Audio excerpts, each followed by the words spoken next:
Hi, I'm Lou, and this is Jude, Kate, Blake. And we're going to show you how to make a bat house.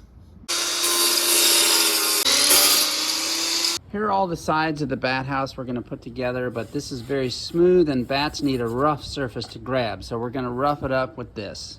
The way we're doing this is holding it way back here so the blade just bounces along and cuts lines. And the bats will love the results. So smooth on the outside, rough on the inside, and we're going to put this together with a nail gun. We'll put some glue on there first. Just cut down this partition to go inside here because bats like bedrooms.